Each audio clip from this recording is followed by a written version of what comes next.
5:08. So we're also holding this meeting not only in person, but by the Zoom interactive conference technology. And it's being recorded. It's going to be uploaded to the Planning Department's YouTube channel. And a reminder per our favorite law, the Sunshine Law, AC members pairing remotely must keep their cameras on and announce anyone who is with them except for minors in their location. And I don't think we have anybody on Zoom at the moment. Okay, and so I'm gonna do roll call. Bob Nishimoto here. Ton Kinney here. Ben. I hear. And I am Chair Brad Kurokawa, and Mahealani, we're hoping the vice chair will be joining us. We do not have quorum at this meeting because we need 5.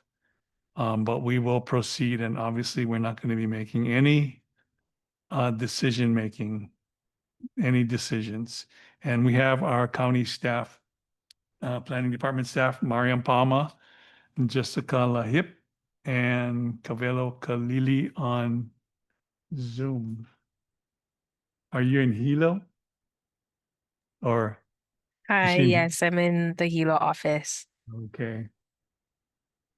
Okay, housekeeping. Please make sure your cell phones are turned off or on silent. And if there's anyone who are here that would like to testify, please fill out the sign up form and give it to our staff. Zoom testifiers can send a message in chat to the Zoom host indicating which item they wish to testify on. And we ask that everyone please state their name before speaking.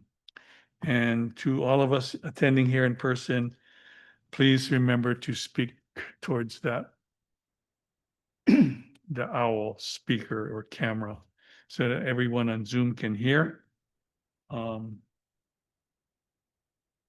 And our typical aloha etiquette for the meeting is be open and maintain a positive attitude, listen to understand, and everyone has a right to share and be comfortable with their own ideas.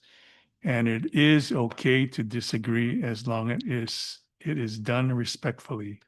And if you need to argue the issue and not against the person. One person speaking at a time with no side conversations, and limit distractions by turning your cell phones off and not doing outside work during the meeting. And in appreciation of everyone's time, please honor the time limits. Okay, so the first item would be the approval of the meeting minutes from the last committee meeting, which was on October 1st, 2025.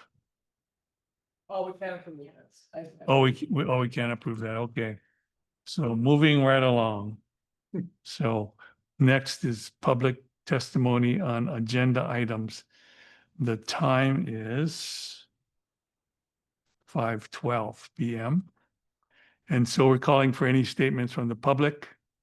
And as stated in the published agenda, the members of the public may provide testimony regarding any agenda item now or at the time the agenda item is called to order. So is there anyone here that wants to testify now?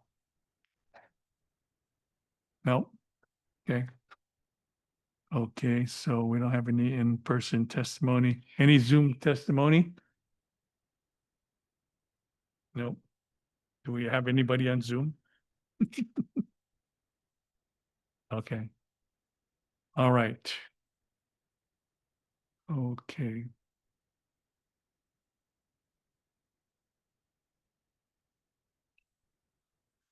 Okay, so now the time is 5:13 p.m.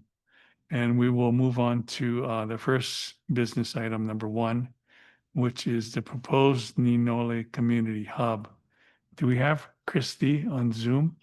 We do. Okay, so Christy Toledo will do a presentation on developing a community hub at TMK 3-2-003-006, which includes a gas station, post office, and convenience store. And so I think she's hoping to get some input and maybe some guidance and potential action to follow.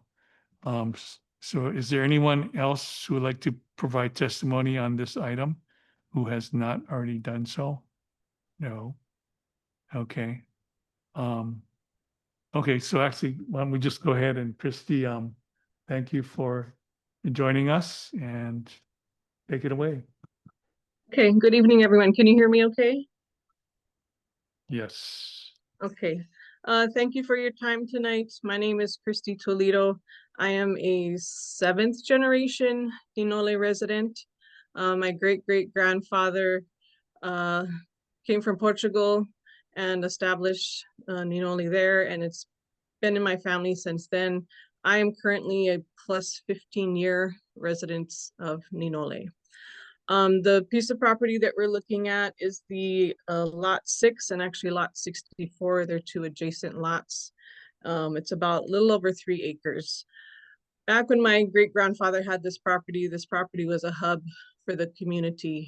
It had a convenience store, which my great-grandfather sold his wine to the dance hall and social club upstairs. It was a train station. It was the blacksmith. It was a stable, a doctor's office. It served a lot of uses in the community. Since then, people moved away, community changed, plantation went away, and so all these, commercial businesses left the area as well. I recently have acquired the piece of property from my family, and looking at the needs of the community and how much it has grown over the years, I think it's a great time to start bringing this resource center back to the community. So some of the things that we'd like to put here is first and foremost a gas station. One of the biggest reasons being that there is no diesel available between Hilo and Hāmākua. And in such an ag-heavy area, it would be great to have on and off-road diesel available for our community. Other things that we are thinking is a convenience store. This piece of property is located right off the highway. The old blacksmith stable is actually still there. That's probably the big landmark that everybody recognizes this piece of property with. But a convenience store, there's very much a need for another post office. So whether it's with USPS or we do a private mailbox, service there for package delivery as well as mailboxes, it's very much needed. A gathering place for the community would be great as well. We are looking to put in infrastructure to protect the nearby streams, to preserve and to install native plants, medicinal, that will be available to the community. And then looking to share the history and the culture of Ninole and the sugar plantation in the area. So these are some of the things that I'd like to start putting there. Right now it's zoned ag and residential. So we'd need to get that changed to commercial so that we can make all this happen for the community.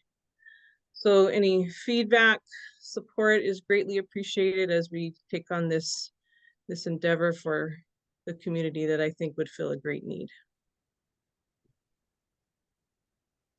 Okay. That it, Christy? Yes, thank you so much for your Okay. time. So does anyone have some comments or feedback for Christy? Go ahead, Bob. My name is Bob Ishimura. I live in Ninole. I remember that dance hall. It's great that, remember that place. But yes, I think because the Hāmākua Development Plan encourages agriculture, so on and off-road diesel is really a plus. Because like Christy said, you either go to Hāmākua or you go to Hilo. And as we want to encourage farming, I mean, just about every farm piece of farm equipment needs diesel. Of course, and the convenience store after working hard. But I can't, I'm from Ninole, and the question I have is, will you be in competition with the other post office, or you think there's room for another post office? So my cousins, the Aguiars, actually run that post office. And I know that the waiting list there is over a mile long for people that need boxes. They just don't have the capacity. So many places up Hāmākua have developed, and that area up there has grown so much. I'm not sure if it makes a difference, but this piece of property, actually, the zip code is Papaloa.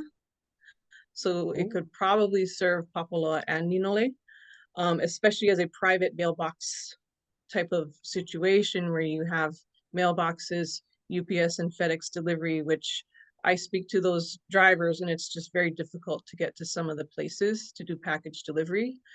But yes, the need is definitely there. I think the people at Ninole Post Office are like me and like us that have been established there for a long time and aren't going anywhere. So boxes really aren't going to free up that often. So I don't see it being a competition. I just see it being an added service to the area. Yeah, whenever you get a chance, I do. I peeked into the post office and there's Amazon overflowing out of the doors. Yes, yes. So I think really the way we live now changes a lot. And again, I don't want to be biased, but I'm kind of want to discourage businesses, but at the same time, I think the need is there for such a thing, especially if you could provide diesel on and off road. That'll be such a plus. And I know some small farmers that they got to drive all the way to Hilo to go get diesel. It's really, have a 55-gallon drum in your garage, but anyway, and if you're going to go diesel, I really would encourage you to do that. That'd be really great. And plus, you have enough off-road space that, you won't get in trouble with the highway department and all that stuff. So. Right, right. Thank you. Thank you. Christy, have you had much since I know that you live there, so have you talked to a lot of neighbors and stuff like that in the general area? Yes, I'm pretty close with my neighbors. One, they're my family, some of them.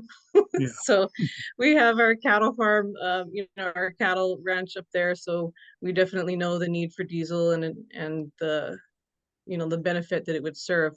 But the people behind the lot, Elizabeth and Seth, I've spoken to them, they're in support of it. They see the need for it. They are off-grid people. So looking for propane charging stations, those things would be important to them. I also speak to Becky and Justin, who live just behind me. They're in full support of it as well, mainly because too, this is going to provide, employment for people in the area. It's going to infuse funds into our community. They love to have a gathering place to come in and meet everyone, and just kind of something nearby to do and not have to drive to Hilo or to Hāmākua or somewhere to go and do something social. I've spoken to Al. I know Al, he's in full support of it as well, especially the gas station for what they need. So the people that, Karabonas, I've spoken to them, they're in full support of it as well.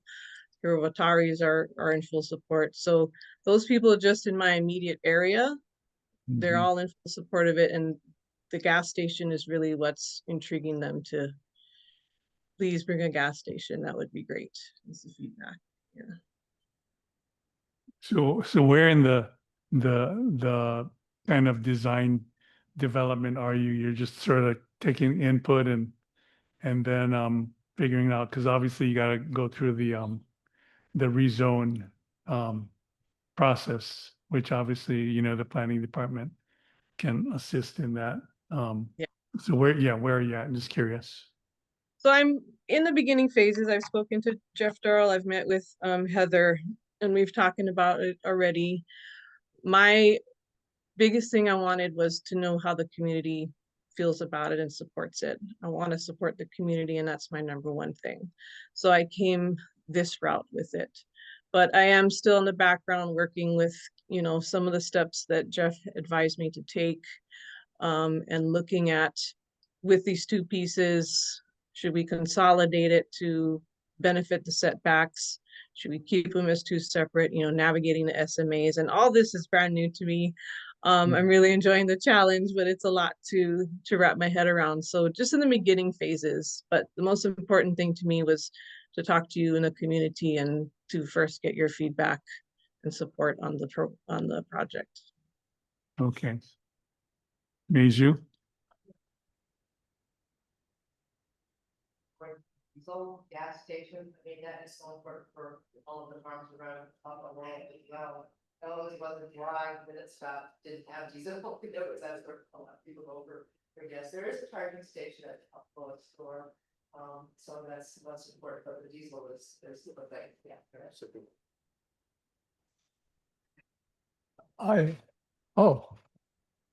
Good, Very she's nice. still up there. That's, Still up there. You have a comment? well, I was just going to ask, is there a population threshold that can support a gas station, convenience store, and those other, components of your vision?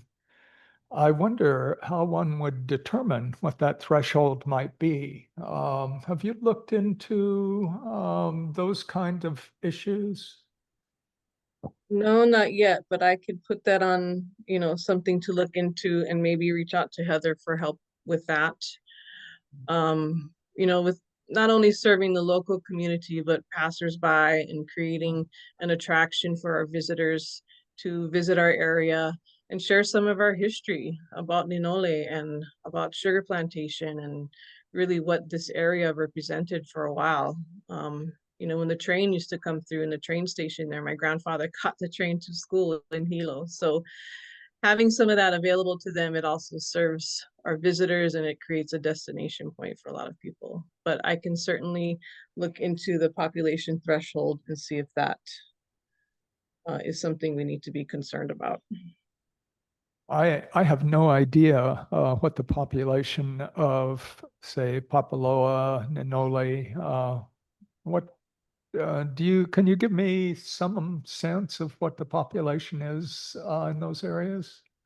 I don't have a general idea either. You know, I just know that it's certainly grown. Growing, yeah.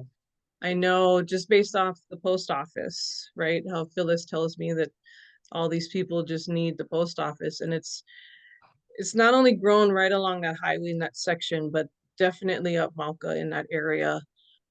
People have bought a lot of property and have developed and created housing and opportunities for these people. I just don't have a number in mind as to what that would be. Thank you. Thank you.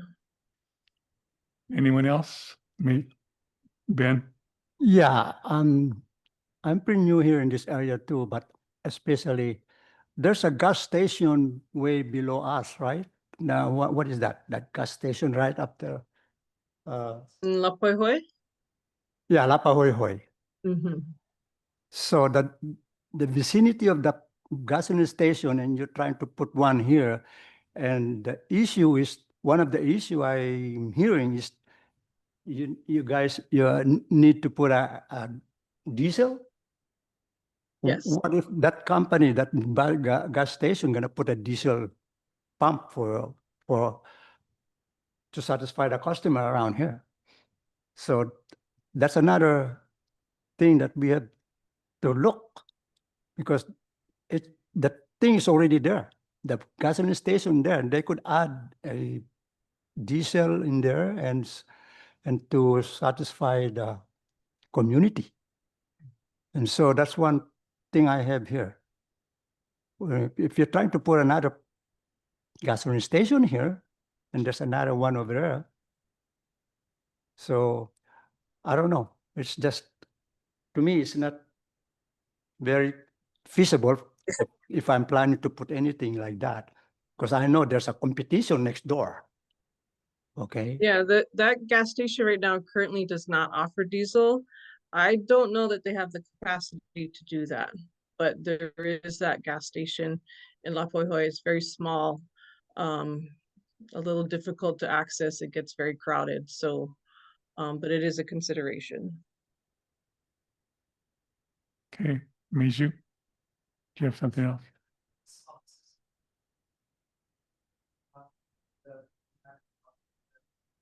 Low.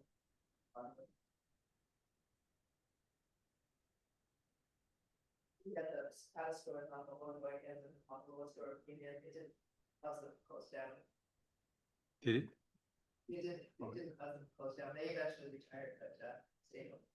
Yeah. Okay, You know, Can, one of the realities is really about Hāmākua. It's not about the linear distance, but rather the challenges of the big turns. When there's a storm, nobody goes either way, especially Malua. It's get pretty dangerous. So what it does, although there's a service station in Lapoihoi, there's a major storm and you need, you cannot go Hāmākua because it really is pretty dangerous. So that really is a threat, I think, that we need to keep in mind. It's not a linear distance between neighboring stations, but the access storm can be a challenge. When we had the earthquake in '06. State didn't respond. So in the October '06 earthquake, the state highways didn't respond for cleanup until around 2 p.m.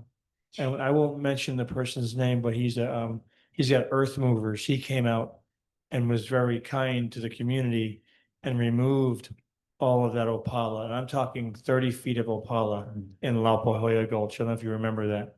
But I see what you're saying where we can get blocked off during heavy rain.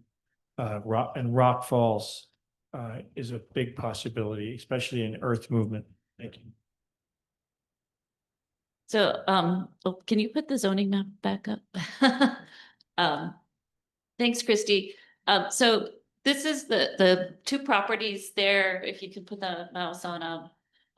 They're zoned Ag 20 right now. And then can you put up the CDP map? So the Hāmākua CDP, okay. So the Hāmākua CDP map has that area identified as rural. And one of the challenges, there we go, that's the CDP. So the brown there is rural. That's the same area there. And then can I ask for the LUPEG? Okay, then the LUPEG, the land use allocation guide, identifies it also, I believe, as rural. And what I want to show you is that, okay, so you have this area down here, the yellow is the urban, low density urban. Okay, so you can see that there's not a direct connection between the area that's the low density urban that's intended for growth and then where they are. And so the challenge that Christy faces is that it kind of be spot zoning, right? It'd be out there with it, it wouldn't match the LUPEG map to have commercial there. One of the things that we discussed is that if there was community support, because we are going through the general plan, we could extend that area for low density urban out to touch their property. And then it would be more likely that they could get the rezoning ordinance, because the planning commission, they can do what they do, but they're unlikely to support a rezoning if the underlying LUPEG doesn't recommend that as the pattern for development there. So that's why I wanted to have her come and talk to you folks to get the sense, like she said, what does the community feel? Because that's one avenue that we could take if that was something that was generally supported. The one property you had outlined that I could see. Yeah. Um, It's the one with the dot in it right now. yes. Yeah. Oh, let's see, there's one Mackay and one, oh, no, that was It's the the really person. skinny one with, Oh, and then the one okay, the below very it. skinny one also. Yeah, I that's see, the two lots that she's talking about. I see. So And they're close enough that maybe the planning commissions would say, okay, that's all right to rezone to commercial. But Uh-huh. ideally, you'd want to have the LUPEG, the land use allocation guide, kind of matching the requested zoning, Yeah. rezoning. So the question would be, what are the two properties in between? Yeah, Do we know? Is that the Honganji? What? Is that the, no, No, it's no. technology. I think they may be vacant. You put the satellite back up, sorry. Christy, what's next door to you, to the south? South, So Hilo side of the property is me. I okay. live right next door to it. And then which other property are we looking at? Back here in the behind lot 64? Yeah, no, Hilo side of you, there's those two lots, they're the lots between the low density urban. I mean, just looking from the satellite, the other thing that I would say about this is, I mean, the zoning ag, if you look at these properties, Right. doesn't actually make a ton of sense, especially since it had previous activities that maybe would not lend that particular lot to an agricultural future. So that's a consideration as well, as they're already developed. that's the old photograph, too, isn't it? Yeah, because the Yeah, some of house those- still yeah. back there. Yeah, so I'm just on the other side of the stream. The lot that is Mackay of me, that empty lot there, that belongs to Dustin. He just had it rezoned to commercial ag. And I've spoken to him too. He's in the States right now, but he of course is in full support so that his diesel will be right there when he needs it for his machinery. So yeah, I'm the other property there, and then Dustin is the other one. I mean, this isn't without its challenges, because you still got to do with the SMA and all of that stuff, even with the rezoning, but yeah, food for thought. Here's a question. Along Mamalolo Highway, about what mile marker is this area? This is about the 20-mile marker. Thank you.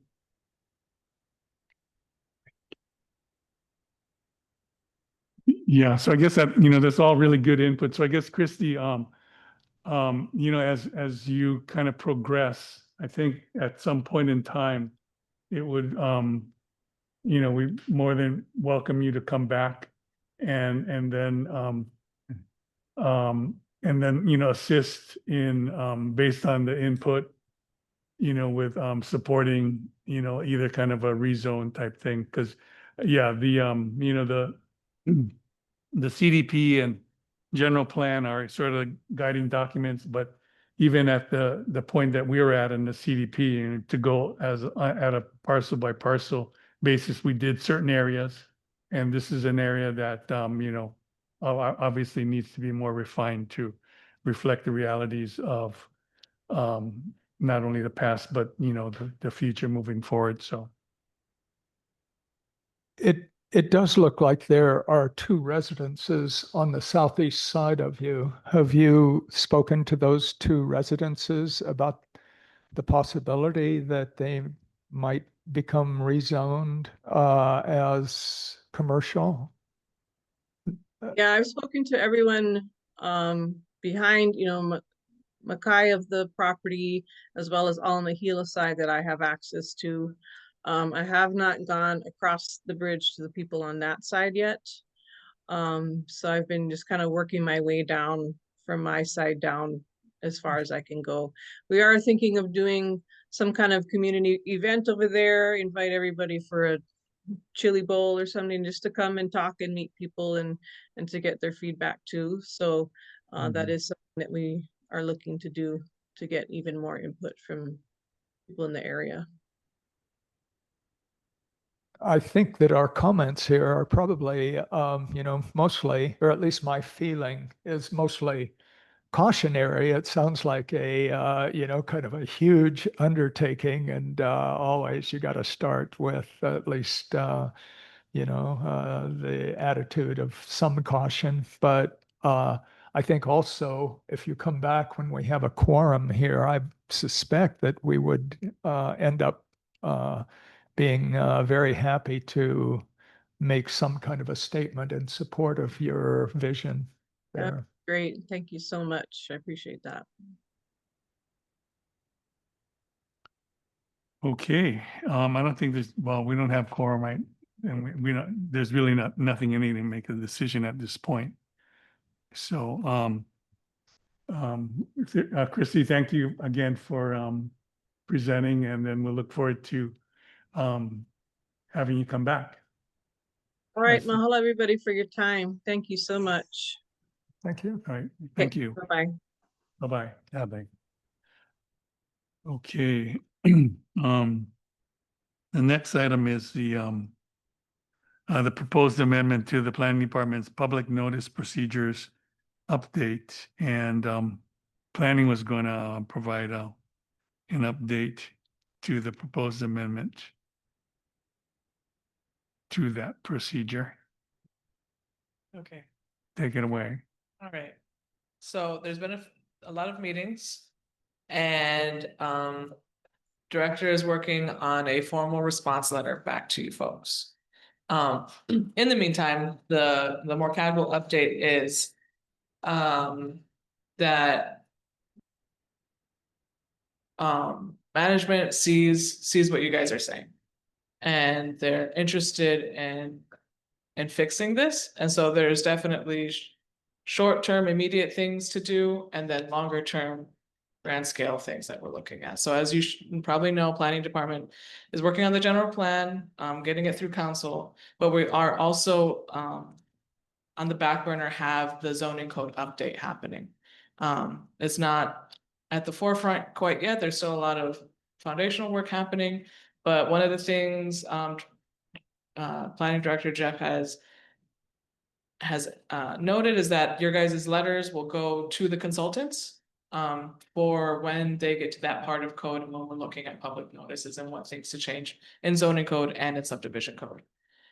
The next step is IT is going to start working on making some videos to teach the general public how to better use Epic and how to do more like detailed advanced searches so that you can kind of go at that district level, at your neighborhood radius or whatever, however you want, how to make it, to do those kind of query searches and to look at the applications and to be able to get those resources.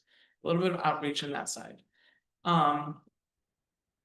IT is also working with our kind of like our website domain people, which is Granicus. And so they're the ones that host our website. It hosts all of our email listservs and all those calendars and emails that you get from us. We usually are running that through there. So we're working with them to create a new system of email listserv updates.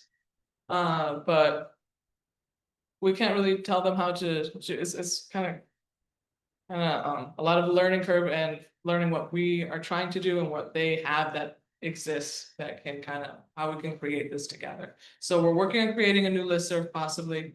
We're also in the immediate looking to change the blurb that is included in the public notices to point to speak out to using Epic and how you can use Epic. So another kind of like little blurb at the bottom of what we remember as the newspaper clipping. So it's that last blurb, a call out to Epic and how to use it, how to access it, how you can plug in that TMK, and you can get further details from it from there. And then working with administrative permits staff to kind of change procedures to have that email listserv go out. And so not only will they be posting on the newspaper as required by code and post and updating the website, they'll also they're kind of working to fix the procedures so that their administrative staff will also blast out district specific. So it's rolling. No procedures have and like memos have been like finalized yet or anything like that, but he's got pieces moving. And so I think that's kind of all the pieces of it. It's something, and it's not exactly everything what you wanted right away. But then we're hoping that we can get him to come to one of the next meetings next year, early next year. Talking about planning director. Having Director Darrow. Okay.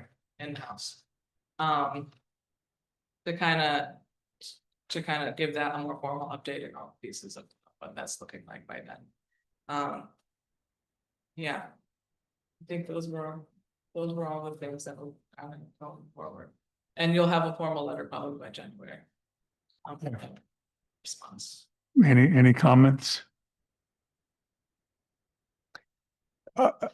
First of all, I certainly want to thank you for and the planning department for considering this. I think it is, like you're saying, it's kind of a change of procedure.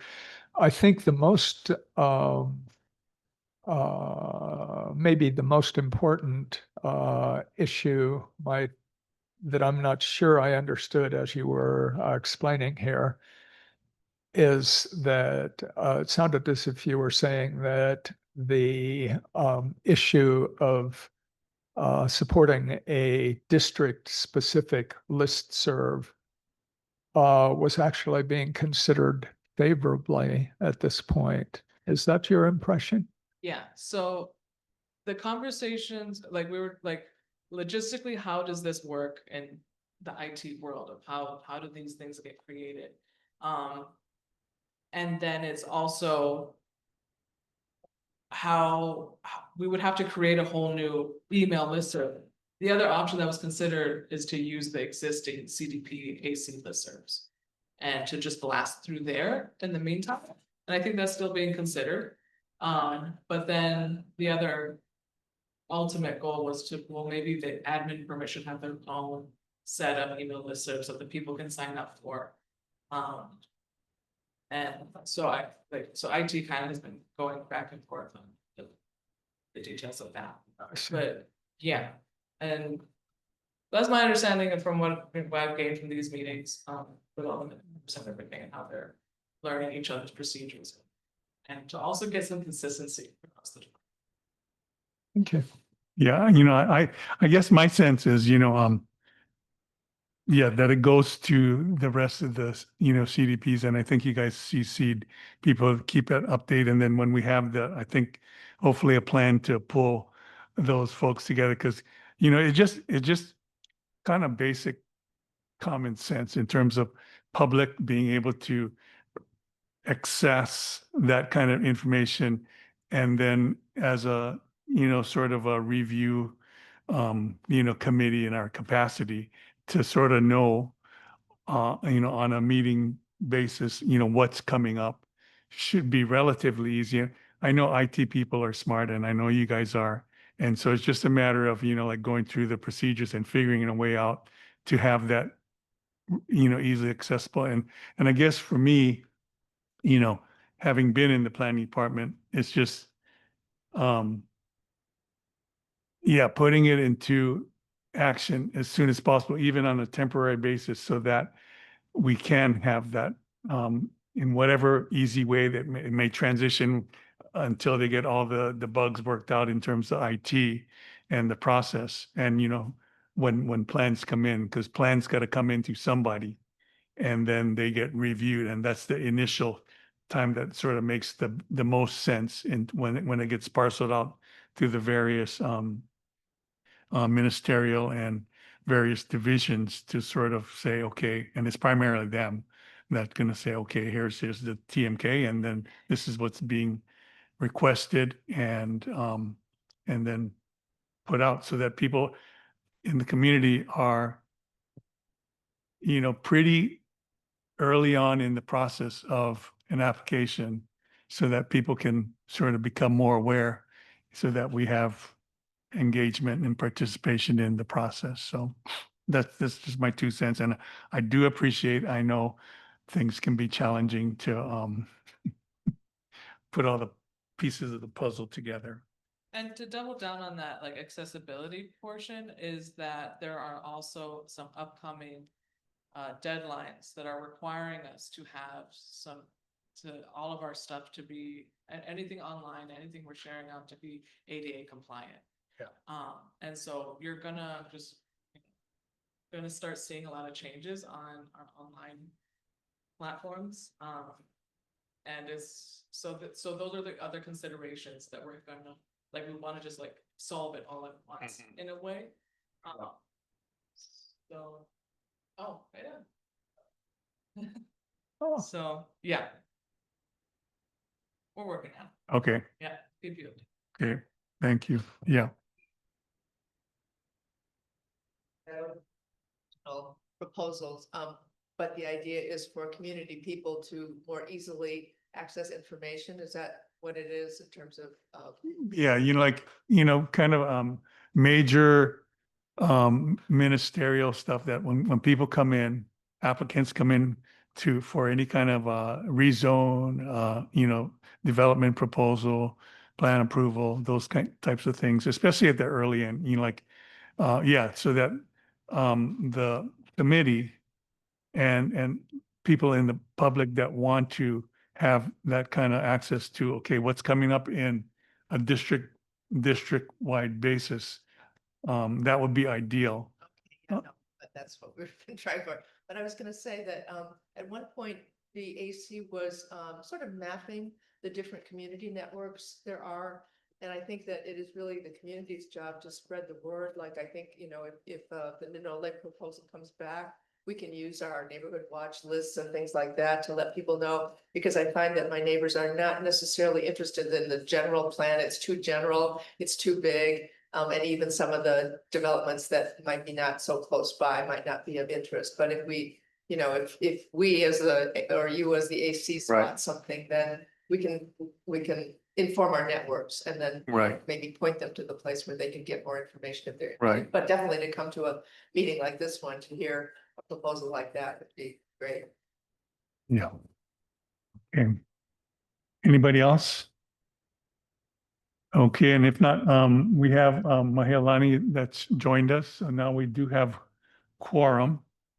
And so what I'm gonna do, I'm gonna backtrack at this point and go back to the approval of minutes from October 1st, the draft minutes from October 1st, 2025. And so do we have any comments on the minutes? I have one, if no one else have something. So on line. You ready, Jessica? Okay, so on line 85, what I'd like to do is there's the sentence goes, work are being treated as one project. And then comma, stormwater runoff continues to contribute to embankment erosion near Ka'ahikini Bridge, period. And then continuing on, the embankment issue needs to be resolved sooner than later and not necessarily tied in to the Ka'ahikini Bridge repair, because we know that will take a lot of funding and other process. And the reason for that, because the access to Peviki Homestead Road from the Kole Park access point down there is critical to be reestablished, sooner than later. Because if we do that, which is just, holding the embankment issue is holding things up. So I'm just kind of clarifying that. So I don't know if you got that all, but yeah, and I just want to clarify that sentence because it's not like the runoff is blocking access along the highway, Old Mamaloho, near Kole. It's actually nearer to Ka'ahikini Bridge. I guess, if you have questions on that, I can do that. So I just want to clarify that. Okay, anything else? Anyone else? And so may I ask for a motion to approve the October 1st meeting minutes with this amendment that I just proposed? I make a motion. Okay, it's been moved by Mahialani. Do I have a second? Second. Second by Ton. Okay,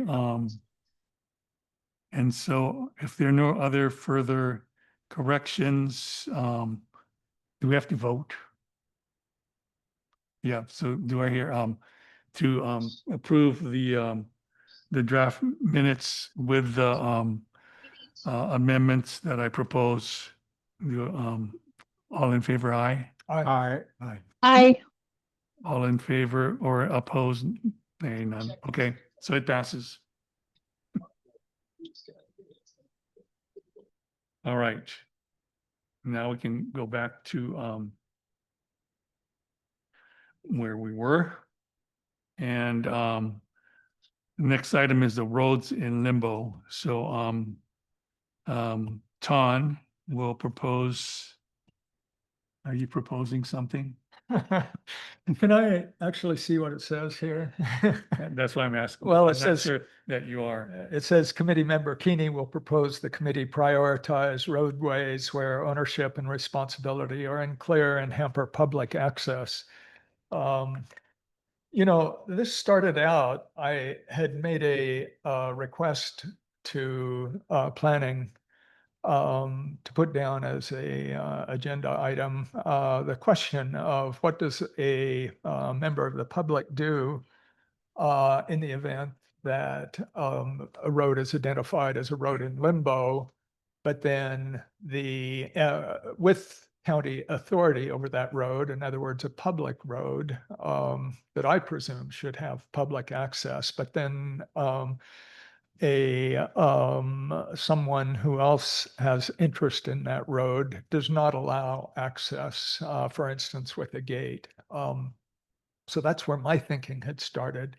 And I believe that planning department had conversation with, actually, I had asked that a member of corporation council be at this meeting that could advise on that question because it seemed more or less to be a legal question. And I think in the end, it was decided, I think what I remember, our representative from the Corporation Council had said that they generally are not in the position to advise the public on legal affairs. And so that's where I think that ended, not seeing anyone representing Corporation Council here. As it happened, I had reason to contact Matthias Kusch in regards to some other matter. And my daughter had said, oh, Matthias is very interested, along with Heather, in the issue of creation of public hiking trails and bicycle trails, et cetera, through Hāmākua. And so my thinking about what this, and this is all going on in this past week, my thinking changed somewhat about this roads in limbo item and what particularly we might want to talk about. I have been very interested in the possibility of a bicycle trail between Honokaa and Waimea. And I think I can explain the process, or as far as I've gotten in this investigation, probably better by reading a letter that I wrote to Matthias and Heather. I think it'll go faster than my just talking about it. It says, I have been thinking about the opening of the old road from Honokaa to Waimea as a biking trail. I was told by a biking enthusiast that Lance Armstrong in one of the biking magazines described this as one of the 10 best bike paths in the world. I have ridden this many times and agree that it must be among the best. The path I take starts at the Waimea Shopping Center, turns out past the police station to what I think is Kohio Road, which is Hawaiian Homes property. And then I follow this eastward until it becomes Mana Road. I follow Mana Road and then turn onto the 1 mile stretch of Meilani Road, which comes back to the highway. Meilani has a locked gate across it, but it has a walkway around the gate, which is open. Meilani is shown as a county road on the county property tax maps. It is a gravel road. From Meilani's entrance onto the highway, it is about a half mile with a wide shoulder to the turn onto the old Mamalahoa Highway. Before the old Mamalahoa turns down through Ahualoa, which would be dangerous bicycling. I turn off onto Kahana Drive, which is a beautiful wooded, excellent, frequently curving paved road with almost no traffic, which drops directly down into Honokaa at Tex Drive-In. So this is a marvelous route. But there's a problem. Twice I was asked to leave Meilani Road section of this route, as someone from the 2 or 3 houses on this mile-long section came up and said that it was Hawaiian Homes jurisdiction. Other bicyclists have said the same to me. So I contacted the officer from the property tax division, told him of this problem, and his response was only that sometimes the Hawaii property tax map is wrong. Again, the property tax map identifies this as a county public road. There was no offer to investigate, however. So I had multiple email exchanges with Mr. DuPont, the officer of the administrator of Waimea Homes, Hawaiian Homes in the Waimea area. His final comment was that he didn't want to hear anything more about this. I contacted the asset manager officer in Honolulu for Hawaiian Homes. He said that Meilani Road was actually Hawaiian Homes property and told me where I could find the paperwork in the archives in Honolulu. I didn't go. I then contacted Department of Public Works Engineering, Hilo. They explained that this was a road in limbo, as I had heard previously, and that the county policy under this administration was that roads in limbo would have county road authority. They would contact Hawaiian Homes, and if Hawaiian Homes was uncooperative, they would take down the gate. I had made it clear to everyone that I had no interest in opening this road to vehicular traffic, but only the allowance of bicycle traffic. I was then notified that Meilani was in the West Hawaii jurisdiction, and therefore I contacted West Side Engineering, and that they told me that they would contact Hawaiian Homes. But then several months later, when I went to their office, they told me that they had gone to Hawaiian Homes office in Waimea, but they were unable to locate Mr. DuPont, and that they were not going to try again to do so. This was last week. They told me that several years ago, they had looked into Meilani Road access as a detour route in case of Highway 19 blockage, and had been unsuccessful at that time also. I later learned that there was a Senate, combined resolution at the state legislature to ask Hawaiian Homes if Meilani could be paved, and if an accident occurred on the highway, that could be used as a bypass road. And apparently what the engineer was saying is that went nowhere. I've asked Corporation Counsel to be present at the Action Committee meeting to explain what the recourse of the citizen might be if the county is unable to actuate public access to a road in limbo, which apparently should at least have bicycle access by the public.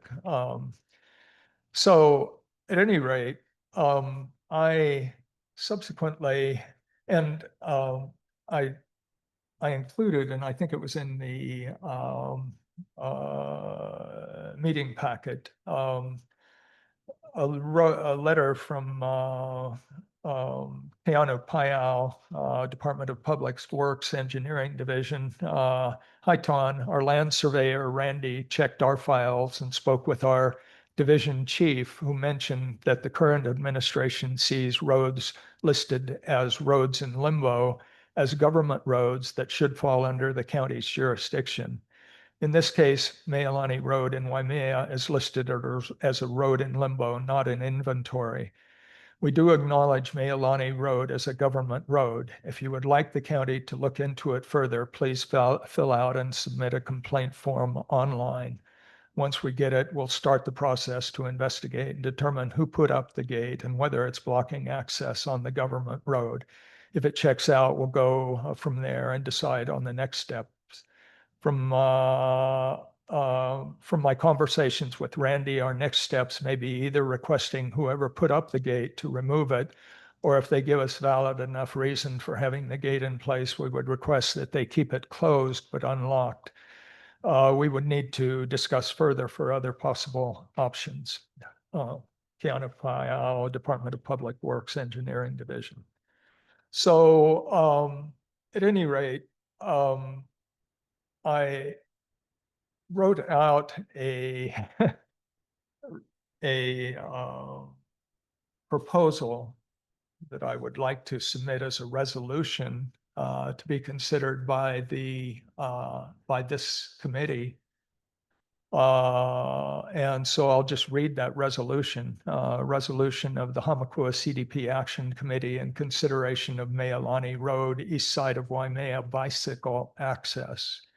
Resolution. The Hāmākua CDP Action Committee requests that District 1 Council Member Heather Kimball request of the Hawaiian Homes Commissioner for West Hawaii Island, Makai Freitas, that he direct the legal counsel for Hawaiian Homes to examine and present to both Commissioner Freitas and Council Representative Kimball all evidence and confirmation of Hawaiian Homes jurisdiction and authority over that property on the west side of Waimea, identified as Meilani Road.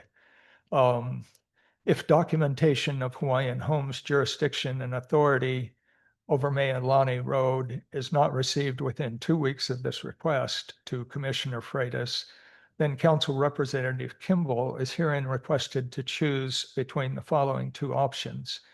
Enter into discussion with Commissioner Freitas regarding allowance of bicycle access to traverse Meilani Road between Mana Road and Highway 19 with conditions and stipulations as agreed upon. Any such agreement on access and conditions would be subject to review and curtailment by either party, Hawaiian Homes or County of Hawaii, on a yearly basis. Or number two option, direct the County of Hawaii Corporation Council to retrieve and examine all documentation of authority and jurisdiction over that property designated as Meilani Road. This documentation will be presented to Council Representative Kimball and Commissioner Freitas. Subsequently, discussion will be held regarding the allowance of bicycle traverse between Mana Road and Highway 19 over Meilani Road, including revocable conditions and stipulations as above. Sorry to, but I suppose I would then ask if there are any comments or questions.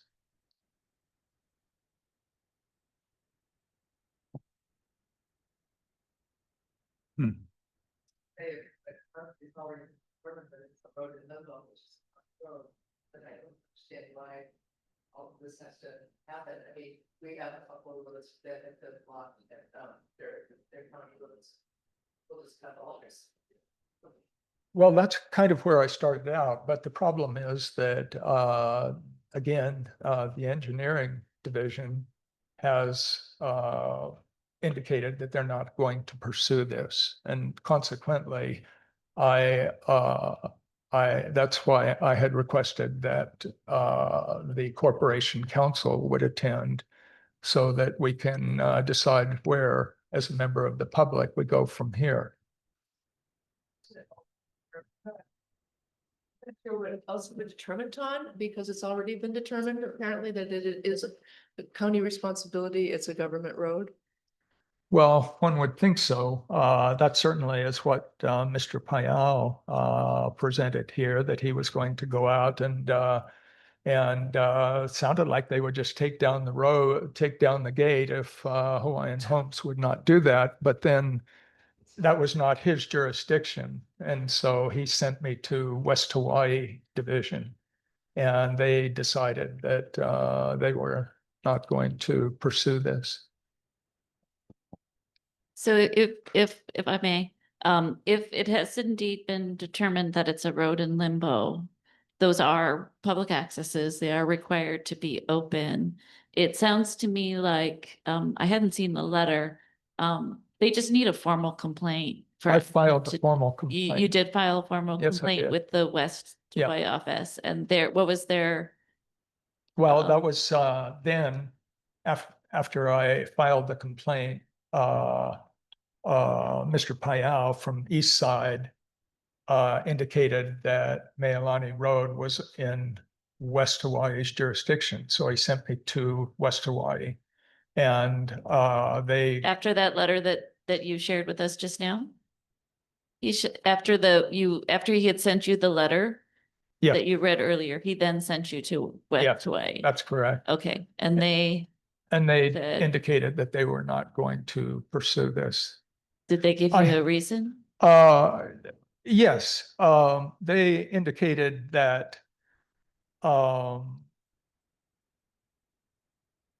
main thing they said was that a couple of years ago, there was a combined resolution to the state legislature, the Senate, stating that, or requesting that Meilani Road be opened up for public bypass in the case of an accident closure of the highway. And so apparently at that time, the Department of Public Works investigated this. Apparently, I say, I don't know the details of that investigation, but at any rate, and I have the copy of the Senate concurrent resolution here. Oh, yeah, right.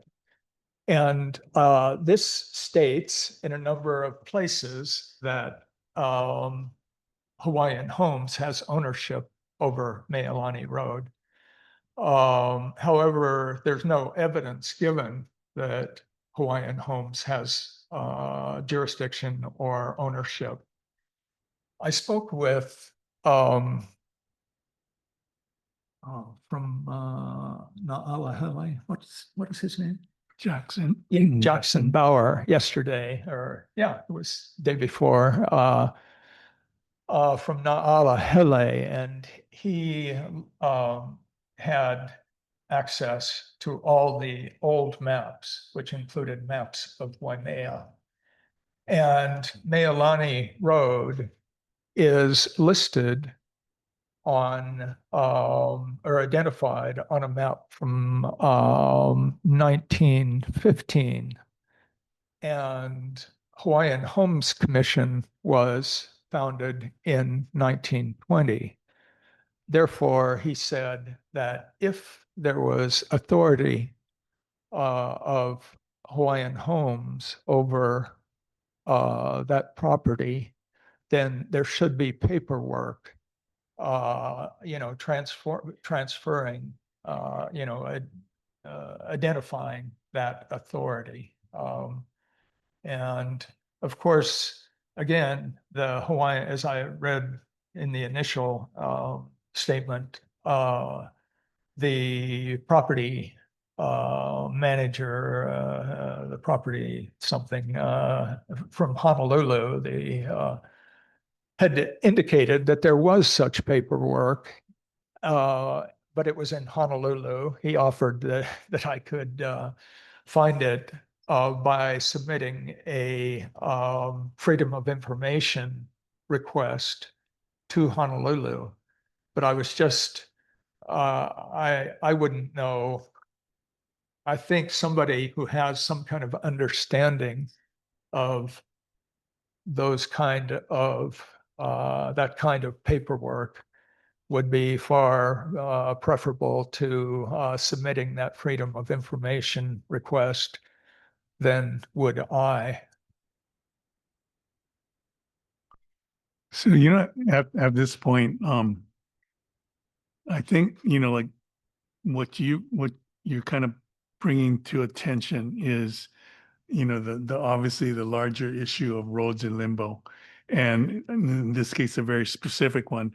And I think that, it would be a sort of like a test, one of the test cases, because it already hasn't on, previous effort.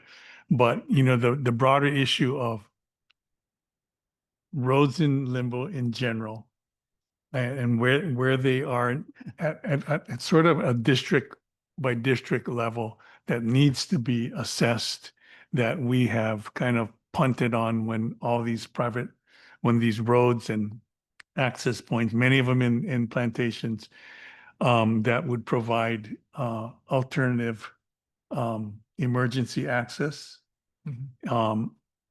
besides all this, public access to Hāmākua lands, all those types of things. And it would behoove us to, figure out a process that anybody, not just you, but if, people have those issues in their various districts, to how can they, rectify that situation, because it's, as you've already found out, it's pretty cumbersome, but it's vital, in terms of the resource of these infrastructure that are already in place. In many cases, it's just a paper road, and a lot of times there's discrepancy between the paper road and where the actual road is. And I know that to be the case in Hakalau. But, so, yeah. In looking at the whole district, Hāmākua district, roads in limbo, the engineering division does in fact have a statement of each of the roads in limbo. Do they have a map? On their website, they have a map. Yes, they have maps, and they have a statement of a survey that was done in 2006 when they initially made that survey, and then a follow-up. And I think it was 2010, or was it 2000? I think 2015. So just statements about what the road looks like and so forth. But I think it seemed like there was approximately 50 miles or so of roads in limbo in Hāmākua, something like that. Also, Heather, it turns out that your district, District 1, Council District 1, has as one of its boundaries Meilani Road. And consequently, now I don't know which side of Meilani, or if the district line is down the middle of Meilani Road or what, but I think it would be appropriate for you to perhaps, if you felt that there was an issue here, to perhaps be the person who would follow up with some authority from Hawaiian Homes. I have a question. Yes. Con, did you answer Heather's question of what was the answer from the West Hawaii people or from Hawaiian Homes? Well, yeah, the real question is what is the answer from Hawaiian Homes, but the limit that I got to was in visiting Oh. only by email. Right, the West Hawaii people. So what was their answer on why they didn't want to continue? Oh, I see. Well, it was that I actually was at the office, so it was more of there was not a formal answer. It was just a conversation between myself and the engineer who had received the request and was familiar with the complaint that I had made. And his answer was that, yes, they went to Hawaiian Homes office in Waimea, but they were unable to locate or connect with Mr. DuPont. And so therefore, I suppose there was a little frustration there. But then he went on to explain that also a part of their decision was because this had been an issue back 4 years ago in 2020, when this concurrent resolution was before the state legislature to make Mealani Road a potential bypass in the case of a blockage of the Highway 19. And therefore, he did not explain to me, why that was a problem.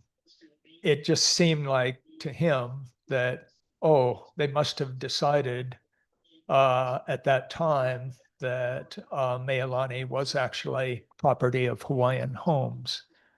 Now, if that's the case, then the property tax office needs to make their property tax map. They need to change their property tax map, which currently indicates that Hawaiian Homes, that this is a county property. Right. I remember that one. That's when they were talking about doing that bypass road. And a lot of the beneficiaries of Hawaiian Homes were completely against it because that the road would be traversing through property that is for the beneficiaries. And it's not to say that they don't want to share. But I remember specifically one of the aunties was like, why do we as Kanaka have to always give up our land for other people when, anyway, I remember that specifically. So yeah. Okay, thank you. So Mariam and I have been looking at some of the documentation, including the actual plat map. So when you're looking at land use and ownership and stuff, the real property tax map website is a good interface, but it's not an ideal interface. The best thing to go to is drill down to the actual plat maps.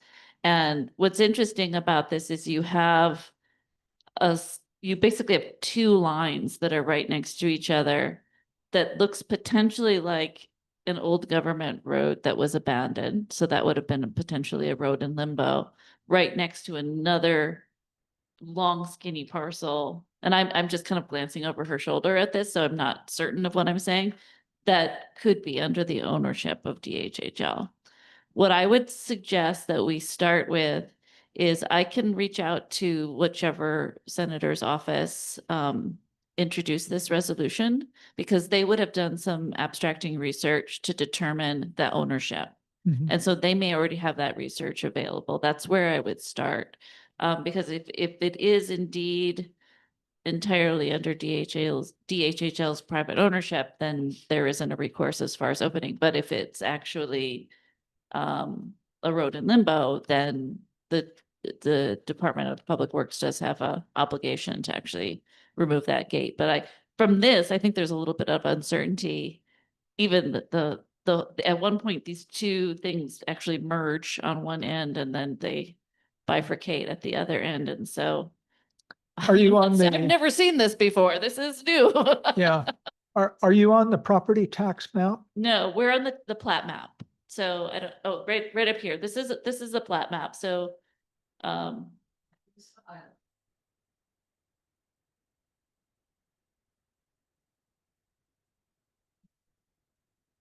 highway on. Yes, right. Right. Now, on the property tax map, what, the road that takes a dog leg there on the property tax map, that is identified as county property. In other words, that, And it may be, but it may not actually be the physical road, which is, well, it Yeah. looks like, because the physical road, having ridden So that physical road. this is one of the examples we have that's an issue with Mud Lane. Mud Lane is actually, a public access, but where the road was developed, where the road actually goes is on private property. It's on KS Yeah. property. So that's And what so, opening up that is something that has that same challenge. And I'm suspecting that that's similar here, but I'm saying that without certainty. So, it could be that there is this abandoned old government road literally right next to this privately owned road, which they would have the ability to secure. Which means that, you could access it along the dirt on the side, but it's worth investigating with whoever drafted this Senate resolution. I think that's where I would start, because they should have research backing up the claim of ownership. Right. I think that would be one possibility. Again, back to what you had on the screen just moments ago.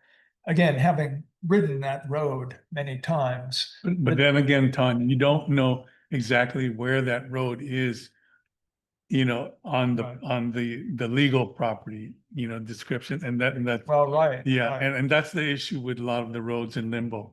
And Yeah. so that's why I'm kind of getting back to the broader issue of how do we, when these things come up, they're probably going to be as tedious as this one is, but there should be a, sort of a broader process too. I think you have if I'm sorry, but I think we kind of have a perfect situation right now with Senator Richards, Matthias, and I all kind of interested in figuring this out for this area.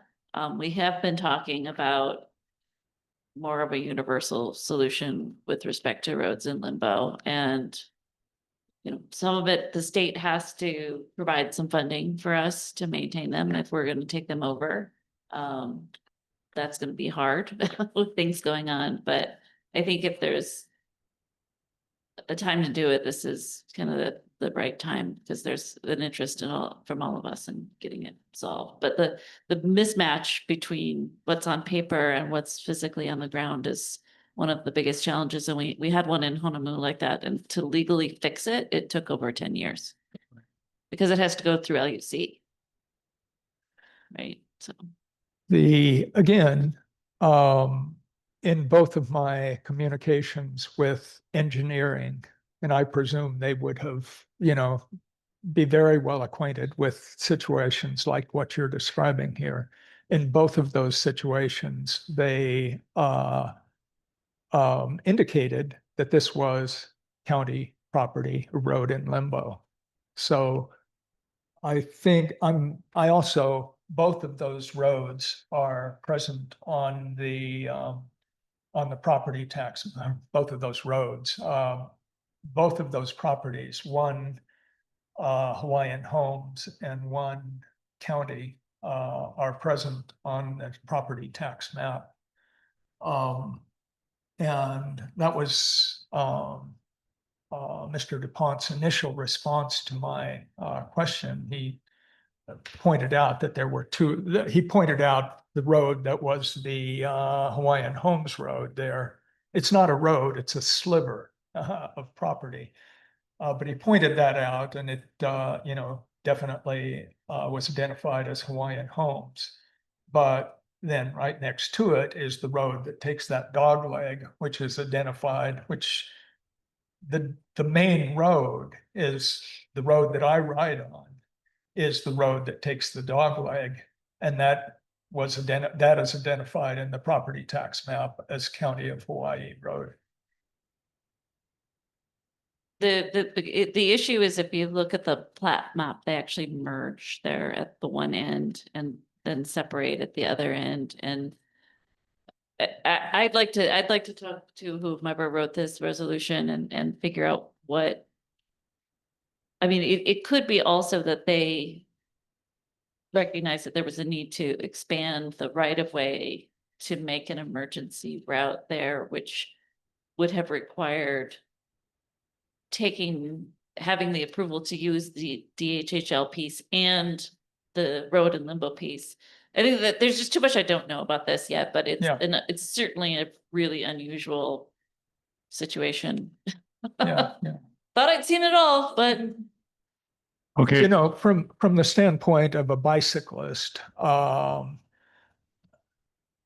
solving the problem of Meilani Road is not the whole issue. It also involves the fact that a bicyclist going from say the shopping center in Waimea to Hāmākua also needs to pass through Hawaiian Homes property, over Hawaiian Homes, definitely Hawaiian Homes roads there in Kuhio Village. And so my sense was, well, I don't think it maybe was the right decision to engage. I actually resisted trying to engage Department of Public Works on this, because I have no interest in whether this is opened up to vehicular traffic. And I think it would be, very well, they're not just responsible for vehicular traffic. what's that? DPW is not just focused just only on, or they shouldn't be focused on just vehicular traffic. Well, right. But the issue is certainly Department of Hawaiian Homes has authority over saying, look, bicyclists should not be bicycling on Hawaiian Homes property over here either, which is part of the traverse from Waimea to Hāmākua. So I don't want to, be antagonistic toward Hawaiian Homes. I'd like to have their cooperation in a sense with the whole issue. And even more importantly, well, not necessarily more importantly, but going out, as I indicated on the maps that were included in the meeting packet, Meilani Road goes on out to a large Hawaiian Home subdivision, going Mauka, mostly 5-acre lots out there.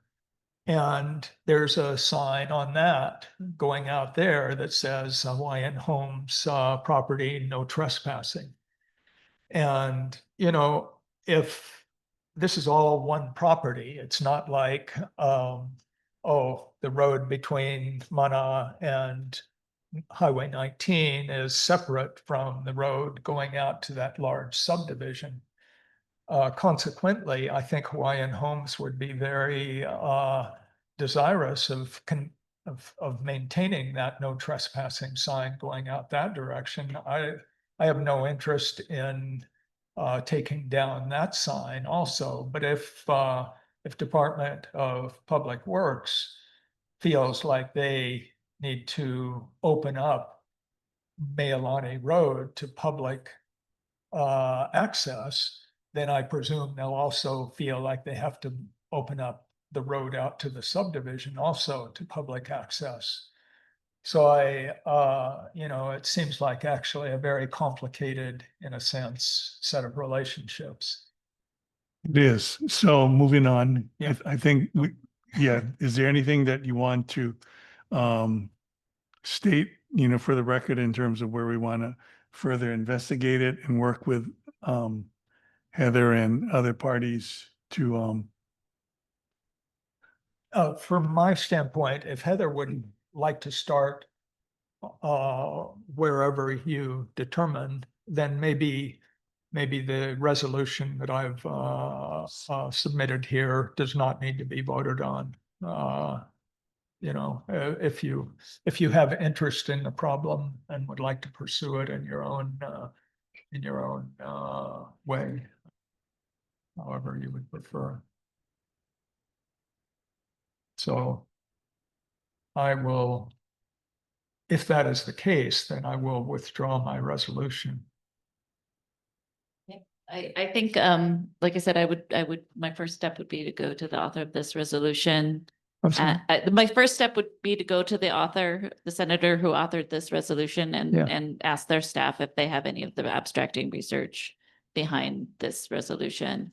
Okay. That would be step one, and then kind of go from there. But I think just listening to what you were just saying now, maybe you and I have a deeper conversation offline, because if it's just bicycling access, we may want to tread a slightly different way. Yeah, than right, pursuing exactly. the full vehicular opening. Yeah. Yeah.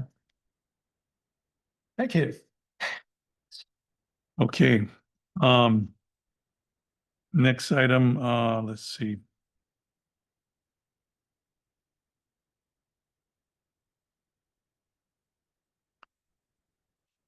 Yeah, the next item is the election of chair and vice chair. So, my term ends end of this year, right? Yes. So we Who need to. said that? Your term is infinite. It is not. It is not infinite. Indefinite.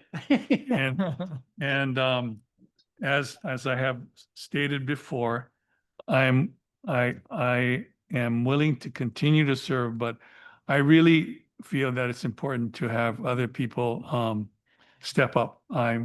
I don't want to leave, because then if any one of us leaves, we don't have quorum. And so that's one issue. But I really feel pretty strongly about wanting to pass the baton. And so I guess what I would like to do is I know there's reservations on many people's part, but do we have any nominations? Mine would be for Mahealani, and I would be happy to continue to assist. But yeah, I think it's time for me, Mhm. I've been on I for a know, long time. from the and- beginning. Yeah, and I'm willing to stay on for the continuity, because I do care about our district. And Right. but yeah. All right. So anyway, I'm asking you. I second that nomination.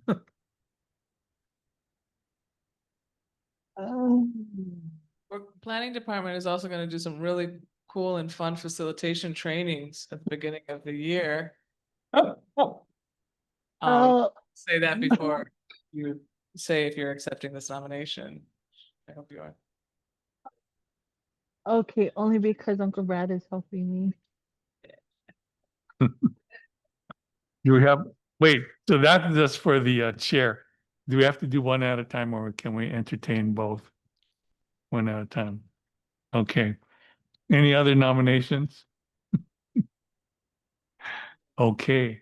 So Mahealani, do you accept that nomination? Yes.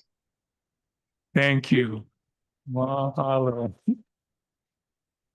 Mahalo. Okay. So do we have to vote on it? Okay. So there's been a motion to nominate Mahealani Maikai as the chair of the Hāmākua CDP. Uncle, you can get licking. Read my name again, my last name. Maikui, Yeah, right? yeah, Maikui. yeah, Mai- my kui. You said my kai. No, My kui is my kai too. yeah. Maikui. Kui. Yeah. Makui, Kui. Yes. My kui. Maikui. Yeah. As, Thank you. yes, as the chair of the Hāmākua CDP Action Committee. So all those in favor? Aye. I Aye. All those opposed? Okay, so we have a new chair for the committee. yay. Okay, now let's move on to the vice chair. Any nominations? Mizu, did you want to join our CDP? Oh. Wow. I need more women. We need estrogen here. Yeah, we do. And then actually, we actually need more people from the this side because we're kind of getting loaded up. I think we have a new member that's going to be coming on board, and she's from Papaico. So again, yeah. So Where is this side? huh? Where is this side? Where are you guys tonight? We're in Pahuilo. Yeah. Oh, I didn't pass you guys. Shucks. Yeah, you're right here on the way home. Oh, calamine. They're local here. So, okay. So anyway, um, Okay. Bob, I nominate Bob Nishimoto. No, I don't, I think we need some guidance at the beginning. I think Brad would be, because he brings institutional knowledge to the process, so. I think Brad would be most appropriate. still 'Cause being you are a fun. trainer in waiting, so. Well, I'm going to be helping out in whatever I can, but if there are other nominations, Ben, would you be interested? Being vice chair? No, I refuse. No? I would nominate Kini. I decline. I would, okay, so if you guys aren't gonna do that, then I think all of us should get at least one person who's interested to be a part of our team. That's all you guys get kuleana. I'm not the chair yet, but that's your guys kuleana. We all have to get one person who may be interested to do this work too. Yeah, we need more people and better representation. Yeah. And okay, so can we just shall we table the vice chair nomination? Well, since you indicated you'd be working with Mahealani, I think that's almost implied since you're. No, what I'm gonna do is I will volunteer to be interim. But I don't really want to take on because I know that how this works. If I say that I will be nominated, then I will be in that position For the term. for eternity. Oh. Okay. Okay. So the Okay. chief stands alone, guys. So Okay. interim, I will help. Okay, kako. Got okay. it. All right. Okay, so that's done. Okay, the next item is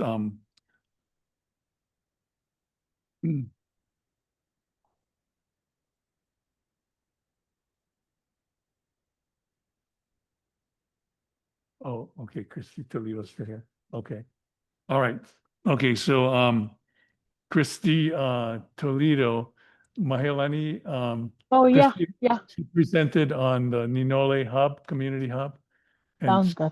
she'd like to kind of briefly, Christy, if you could share what you went over, but yeah, briefly, because we're at 6:43 and we want to kind of speed things along. So Yeah, sure. I'll make it the shorter version. So I'm from Ninole, from that area, about 7th generation, also lived Ocala, growing up on plantation. So I recently purchased the piece of property next to mine. It's 3 acres right off the highway. It has the old stable on it, where my grandparents were. At one point, it was a commercial hub for the community. I think it's time to bring that back.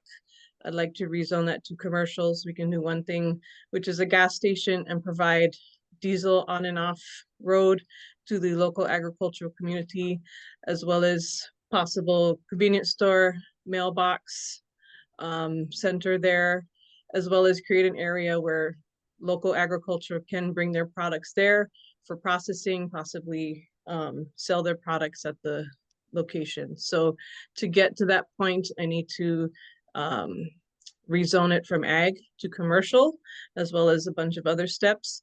But I'm here to ask for feedback and for a letter of support from the committee.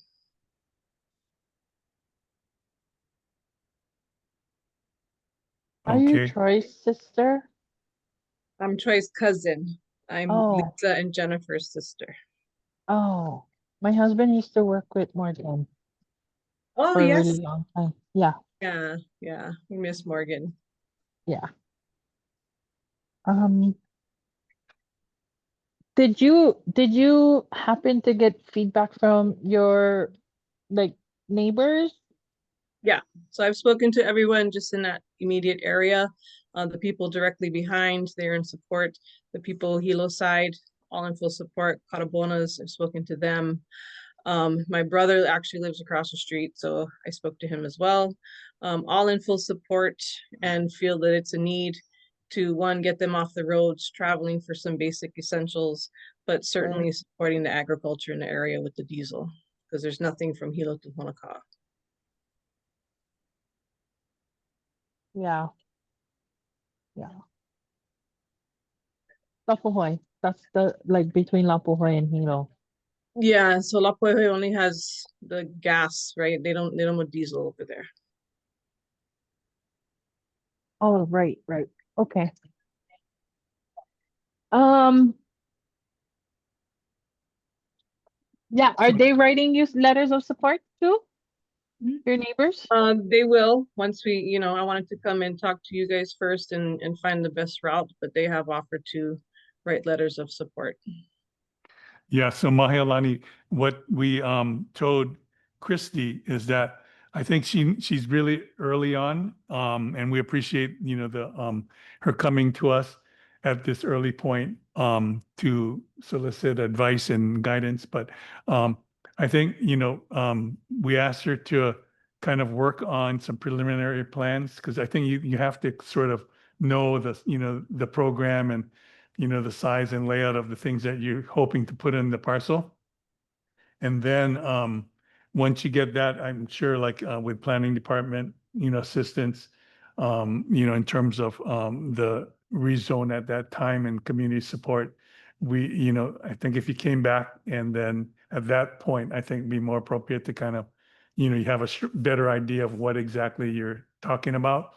And then I think we'd be more than happy to, with the community support to support a letter to the planning department and winter, the planning commission as far as a rezone. So that's where we left it at. The one little caveat that I would add to that is, since we're in the process of the general plan update, Yeah. and that's when we might make amendments to the land use allocation guide, if the body is supportive of extending that low density urban area to up to this property, then that would be a letter of support that I think would be timely, more Okay. timely at this point before she goes through rezoning, because I think the rezoning without that is really challenging, because then the land use allocation guide will match the rezoning request. Okay, so what is the timing, at the county council right now with the GP? It's probably coming back with amendments in February is my guess right now. Q1. what are those amendments? This has been, the general plan has been such a kind of a complicated issue. It'd be, if it's coming back in February, will we have a meeting before then at which you could maybe explain what amendments have been made? Yeah, at this point, what the amendments are your guess is as good as mine. I haven't seen any. They're coming from Councilmember Kirkwitz. At any rate, they will probably be substantive enough that it will have to go back to the planning commissions, is Yeah, my I suspicion. see. Yeah. Yeah.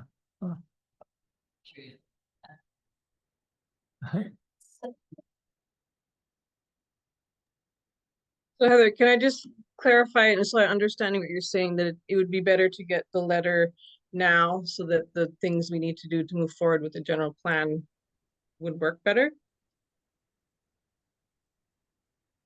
Not necessarily now, but I would say, during the time period that we're working on the general plan, because that would be the time that I would present an amendment that would change the land use pattern allocation so that when you went into the rezoning, it was a more desire, right now it would be spot zoning. It'd be an individual parcel that would have a zoning designation that doesn't meet the land use guide and it's kind of off by itself.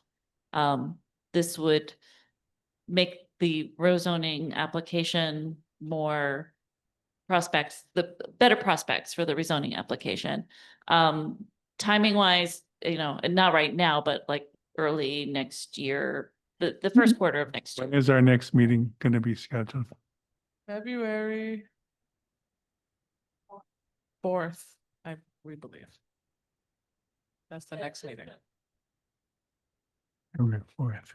If that is the case, I think the real issue, I think we would all probably agree that having a small commercial center in Ninole,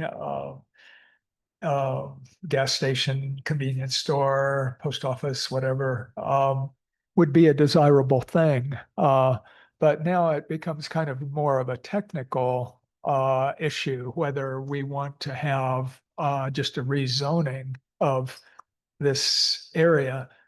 And since it's become so specific, I think we would probably want to know in writing the position of those couple of properties that are between the where the LUPAG currently designates commercial and the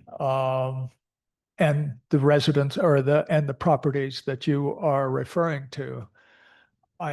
In other words, if those two intervening properties somehow were reluctant to have commercial zoning cross their property, then there might be of some concern that we would be saying, yeah, let's go ahead and do this. Just to be clear, that the changing of the land use pattern allocation guide would not change the zoning of those two intervening parcels, nor would it change Christie's zoning. It would just say that the community felt that this was a reasonable location for low density urban expansion. And then they would still, the properties, the two properties in between the Edge and Christie's now, they wouldn't change their zoning unless they came in for rezoning. That wouldn't happen automatically. Guided. And I see. she would have to come in and rezone as well. But it's I see. the land use pattern allocation guide is really a representation of what the community feels is appropriate use for that land. And so if the land use pattern allocation guide doesn't indicate that low density urban is a suitable use for that area, it's difficult to get a rezoning for the type of use that Christie's talking about. Yeah, I see. So, The guiding document. It would be up to. Should I just suggest that maybe ask the resident or make a decision Could I suggest that you make a decision now so that you can get a letter ready? And if you need it, then you'll be able to pass it quickly at the next meeting? Cause Yeah. it seems like time is, Yeah, seems like it's long, but it's short. yeah. Can I ask, Christy, Uncle Brad was asking earlier, do you have a plan, or could you have a plan that you could share with us so we could see that, at our February meeting? And then, I'd like to, I don't know, what we gotta do, make a motion for, do a letter of support? Yeah, I think, you know, like, Contingent on, the support of, her Yeah, put it surrounding in- yeah, people. that's what I'm thinking. Yeah, Yeah, so what I'm thinking is that we'll just go ahead and we can draft a letter Yeah. and circulate it, and then we'll put that on the agenda for the next meeting. And Christy, to the degree that you feel comfortable, trying to think a little bit with that in mind, maybe come back with some very preliminary things. But I think in general, we can support the rezone for the LUPAG. So we'll have, something drafted and ready to go so that you would have that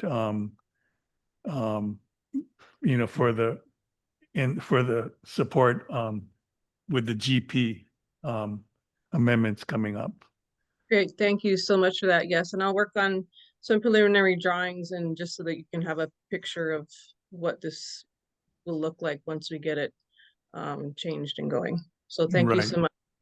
Right. And then maybe also, like, I think it be helpful to have, like your adjacent neighbors that will be affected by this. yeah, the support change. letters or something. Support letters from them. Okay.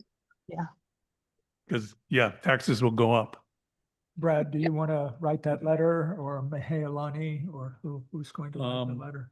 Yeah, I can take a stab at it and I'll circulate it. Terrific. Thank you so much, everybody. Thank you.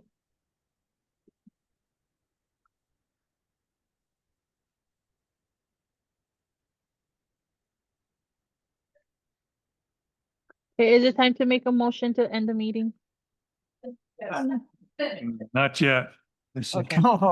but I mean, yeah, not yet. I don't think we, okay, so, we had, do we have any other, third party? I mean, Heather's been sitting here, so do you have any other things that you want to, third party reports, government officials?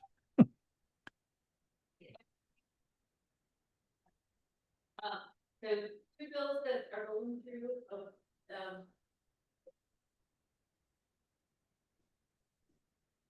that should be. I was gonna go over two bills that are going through, two that are in progress, and then talk just a little bit about the trail program. First of all, we did pass today the ban on single-use plastics. Whoa. It will take a little time to come into effect, but one of the things that I wanted to make sure that this body was thinking about and potentially weighing in about is that the single-use plastic will be replaced by compostables. We obviously don't have a large-scale composting facility in the county, but we kind of learned our lesson with the green waste, right? Having one single large facility is not super desirable. So, if you're thinking about how to communicate the importance of having smaller scale distributed systems, more locally accessible, because people are afraid to stuff to compost, but they're also going to want to take the reusable soil, the nutrients and stuff like that. So something for you guys to consider weighing in on. The second item that I wanted to mention was our senior farmer tax abatement program. This bill is 103. It passed out of committee. Calamite, Heather, you're feeding in and out. I can't hear you good on that Sorry. last one. I think my mic is dying. Not off again. Use Uncle Brad's. Oh, yeah. No, just come sit over here. Okay. Thank you, Ben. All right, so the second item that I wanted to mention was the senior tax abatement program. This is Bill 103. It passed unanimously out of committee today. What Bill 103 will do is that when folks get out of the agricultural program, they kind of hit this cliff where their property has been assessed under the ag use for many years, and then they get out of the program, and then the property value jumps to market for the land. This is not the house. Because folks in our agricultural program were not protected by the 3% homeowner cap that homeowners are protected by, that cliff is pretty big. It can be thousands of dollars. And so what we've done is we've created an abatement program where if you're 65 years or older and you've been in the agricultural program for 10 of the last 15 years, then your property value, the land value will be capped at the last year that it was in the ag program and only go up 3% per year going forward. So we're trying to support people that have been in agriculture for a long time and are potentially, retired, being on fixed incomes. It is somewhat retroactive in the sense that we know a lot of folks were COVID was like the nail in the coffin for their agricultural business, and so they stopped back then. And so it does have a look back component where it can be, if you got out of the program 5 years ago, you would still potentially qualify for this. You just have to apply, and you have to have been in the program 10 years prior. So I know that's a lot, but we think it's going to have a fairly minimal impact on the overall budget for the county. And we call it an abatement program because these are taxes that we're not losing. We're not collecting them in the future. So they're being abated. Happy to take any questions about that.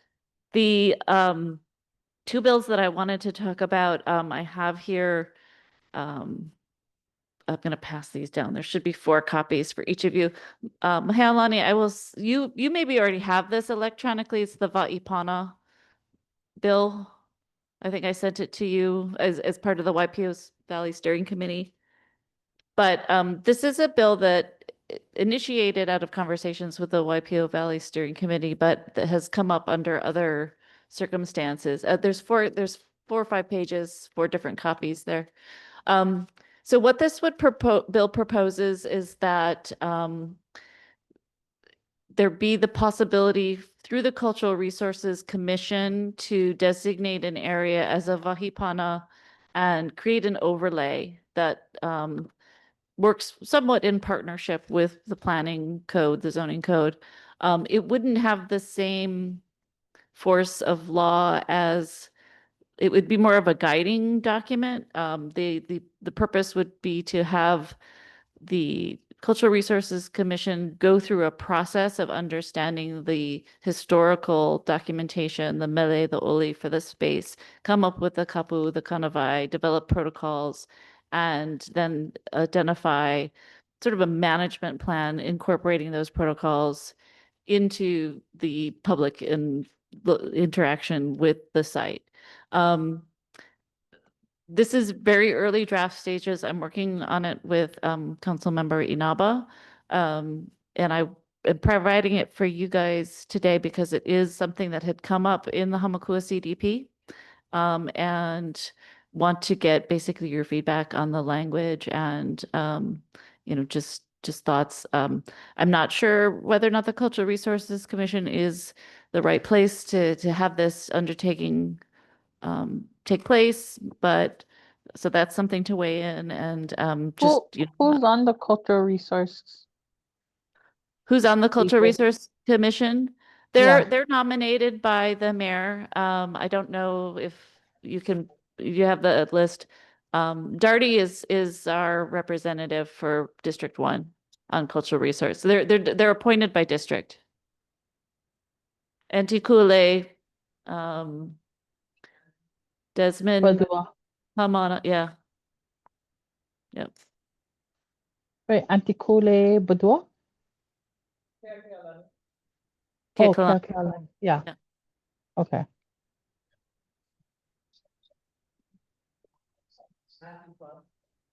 There is I can't hear. Matthew Clark, there's a, I want to make clear that like the Cultural Resources Commission would just lead and compile the data. There's a strong component in here for engagement with the community and lineal descendants of an area. So that's, How do they get chosen? they're, The mayor appoints them? they are appointed by the mayor, yes. Interesting, okay.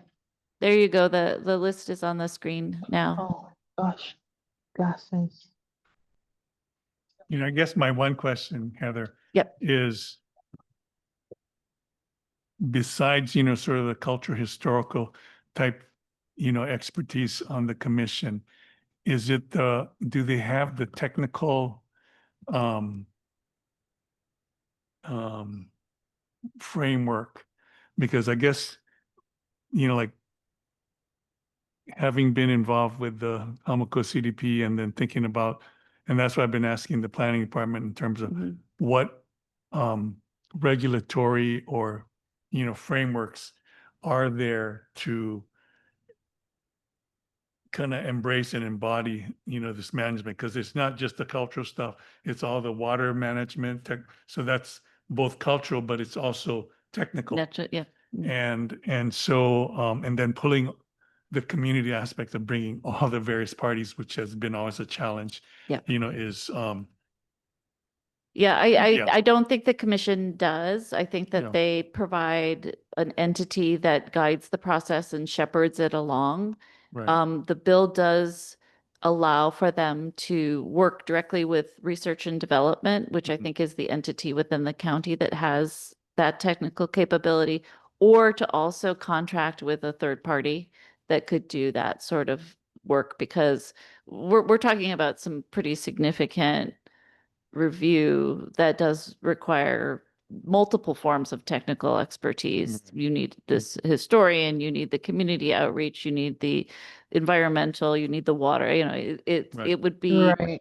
it's a pretty expansive process. And I don't think these folks alone could accomplish that. And that is clear in the bill, but they're the entity that shepherds it along and oversees that work, making sure that work happens. Yeah. Yeah. Okay. And so, I think that is one of that's where we started. And again, this is very early stages of being drafted, and I'm wanting to get constructive responses from you folks about how it might be improved. Okay. Yeah. Yeah. Okay. And then just wanted to also mention the Pepekeo shoreline easement. I think I've mentioned it with this group before, but we've gone through all of the different agreements and amendments to agreements and lots of documents to, in one resolution, identify all of the public access easements in the Pepekeo shoreline, and then determine who is responsible for their maintenance, and then set up a process by which the mayor can contract with a private entity, Makahanaloa Fishing Association, to do that maintenance for us and ensure that those public accesses are open. So that is, we sent it off to LRB to be reviewed. They sent it back to us with some contradictions, which were interesting to try to resolve. And then it's back with them right now. So maybe January or February, that'll be coming before council. So if that's an area of interest to you, I'd appreciate the support as we put that through council. And then the last thing I wanted to mention is just we are actively pursuing the Hāmākua Heritage Trail project. That's not the official name. That's just what we have to call it something. But we have the planning department working on identifying all the public easements in Hāmākua, part of this roads and limbo stuff. But we're sitting down with the GIS specialist to sort of map out a potential route. And our first step is to put an RFP together to do a feasibility study. And so as we get a little bit further along, I'll be happy to share some maps with you and get some feedback on what we're looking at there. But there's a lot of support for the recreational aspect, but I think there's also the benefit of, you know, if there is a little place in Nanole for people to go, if that's part of the economic development, is this recreational trail for the community is also used as a waypoint, you know. And then there's also the opportunity for creating emergency evacuation routes in a number of our communities that have one way in, one way out. So there's lots of different funding pockets. We have also put in the request with the green fee that the governor consider support for the feasibility study as one of the green fee initiatives. Is this just for Hāmākua? This is just for Hāmākua. Cool. Yeah. So is there, I guess my question then is, you know, is there a, you know, like sort of a combination trail, viewpoint, open space kind of network plan? Because is that what you're trying to? That's what we would like the feasibility study to do, because I think we can do a lot looking at maps to come up with a general idea, but looking at how some other jurisdictions have really developed these fantastic greenways that have all the things. They have the viewpoints, they have the interpretive areas, they have the cultural, you know, things.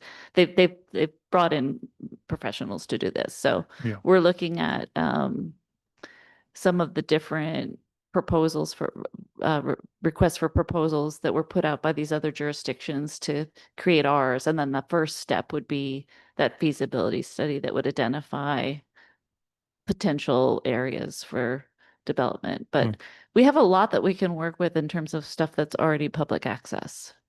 And I guess I can kind of say that KS is on board with the Cane Hole trails. Like we've finally made some progress there. So. I'm sorry, you lowered your. I know, because I don't want to say too much too soon, but I think we have support from KS on the Cane Hall is opening that up. You do have. I think we do. Oh, that would be. It's not in writing. It's not anywhere. It's just out there. Yeah. Yeah. Yeah. Amazing. So, yeah. So I'll present that to you guys when we get a little further along. Okay, great. Thanks, Heather. Okay, the next item, speeding along here, is the new business. So do we have any other, Brad, did you want me to give updates? okay, all right. go I ahead. also want to give some updates, Marky, on for the Falls on Fire contested case. It happened on Thursday, November 13th. The request is to hold a 3 to 4 day overnight camping event to allow commercial truck storage and event and overnight camping. The hearing wrapped up with the hearings officer saying that she's gonna make a final recommendation to Windward Planning Commission. The commission is expected to meet in January, most likely February, and that's when the public will be able to testify again before a final decision is made. The second update I want to give is for the Hāmākua and Pepekeo bus shelter update. Zach from MTA notified us that survey work was done on November 18th for Hāmākua bus stop. That the team will begin drafting the plans, pouring the concrete slab, and installing the preferred shelter structures. The goal is to put the shelter up by the end of this year, pending timeline shifts. In the coming months, Mass Transit will also begin evaluating locations along Highway 19 in Pepekeo for future bus shelters. A broader bus shelter priority list is currently being developed, focusing on Hāmākua Coast, Puna, and Volcano. And lastly, for coastline setbacks, we got an update from Bethany. She said that they've completed the GIS data collection in partnership with UH Hilo. They are working on finalizing the policy report and the draft Planning Department rule amendment. The phase will include public outreach and remains on track for completion before February 2027. They are also wrapping up the Hawaii Island Coastal Zone Management Atlas story map, which features data visualizations and other key references and is scheduled for completion by the end of this year. Okay, thanks, Jessica. Any comments? I have a question. Someone here may know the answer.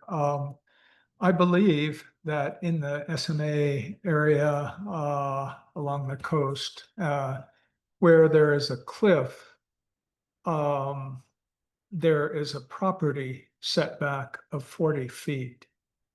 Now, I could be wrong about that. Maybe there is a building setback of 40 feet, or is it a property setback of 40 feet? In other words, it's the first 40 feet of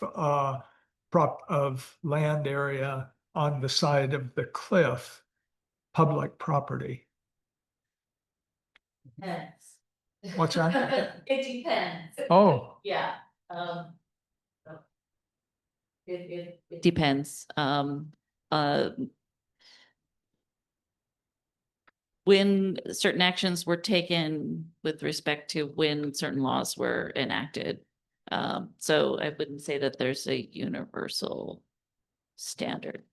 So take Pepekeo shoreline, for example, that whole area has a 25-foot setback. That's the properties lines go all the way to the poly, but there is a public access, but that's in the settlement agreement for those properties. settlement agreement between when When it people was bought their subdivided. property, Yeah, when it was the subdivided. 25 feet was specified to be public. Correct. Yeah. But there is a 40-foot setback for something. Is that 40-foot setback for building? It's a As a building. matter of fact, Within the SMA, yes, for building, but that's not the property line and that's not the public access.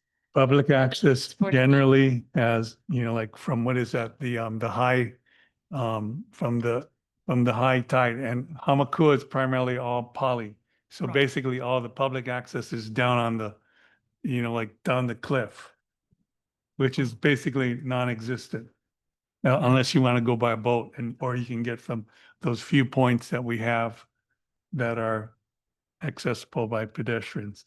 So Okay. the one that you're referring to is 40 feet is the building setback, correct? And that's my understanding from the top of Poly, or, the highest point of, and then that's why we're, in the Hāmākua CDP, we're asking for this new study that's gonna come up with a new code for, is it not, it's for the whole island, is it just for Hāmākua for the whole island? And take into account the fact that we have very predominant cliffs that are undermining constantly, and so it's a safety hazard. So, the trails and passages that you're speaking of, are some of them on the cliff line and you are taking advantage of a 40-foot setback or something that is public? It's not public. Yeah, I'm not certain it's universally true, but no, I think only where we have that area in Pepekeo already identified as a public access with a 10, it's 25 from the poly and then a 10-foot wide public access through there. Otherwise, I think we're using either public Roads. roads Yeah. and roads in limbo, and then private roads. I see. So Ton, just some history on that real quick. Remember the controversy on Hakalau Point? Yeah. Okay, so that is like one of those areas that we have relatively, it's a significant historical, cultural, environmental place. And so that's why we, as a committee, had recommended the open space designation for that, actually the entire parcel. But right now with the GP going on and based on what the planning department has recommended is they've scaled that back from what we recommended. And so these are the kinds of things that I know that I was particularly interested in identifying some of these points that might be ideal for a public right-of-way along the top of Poly, because we have so few and far between points of public access for the community. So, that's how all this stuff sort of fits together. Right. Yeah. Because I know what you're getting at. Yeah. You'd like to have like a Of course. public over the top Yeah. of all the polys, right? Sure. Right. But yeah, that's where, that kind of proactive planning needs to take place and basically regulate and restrict, the use along the poly, which is unsafe for building for Hāmākua in particular. So, yeah. Okay, I just wanted to briefly kind of, because I got some, input from various community members in regards to the falls in the fire issue of, and I think it's this, that issue of having these large festival type events on ag lands is a statewide as well as a countywide issue, because we're going to have more and more people. We already know, it's happening. People buying large parcels, and they're going to have some impacts on that. And I think that we need to be really clear when it comes, comes up for those types of the special permit. I don't, in my mind, I don't think there's enough technical oversight for that type of review environmentally, from sound, because I've got input from sound travels on the island, especially at night when some of these events are taking place. Decibel levels. So I've gotten input from some community members in our neighborhood, and then the other input I've gotten is maybe we should also get input from the cattle industry, because a lot of these large parcels have ranching. And from what I understand, a lot of the wean-offs that we produce here are sent to the mainland, not just for fattening up and being slaughtered and sent back to us as cheap beef, but they're also used to restock a lot of from the mad cow, from several decade at least ago. And so that's, there's potential for contamination on the water, but also the ag lands themselves for that. So that's something to also be aware of. And then obviously, yeah, just the water, the watershed impacts in terms of the streams, as well as just surface runoff from various areas. So I just want to kind of share the input that I've gotten from, and then also, in regards to that contested case, just, the sense of entitlement of, coming in, applying or not, applying for a permit, disregarding the input from the planning department, and not wanting to allow officials to come and inspect it. So how can you enforce compliance? So, all those things are sort of like giant red flags. And that's pretty concerning, I know, for a lot of people, and the impacts on these small communities. In the case of Indian Tree Road, I mean, that's like a 1-lane road. And if they're foreseeing, large events like Burning Man can be and has turned into, then, it's large concern. And same thing with Chinchuck Road, because that was a recent purchase of 800 acres up in that area. Yeah.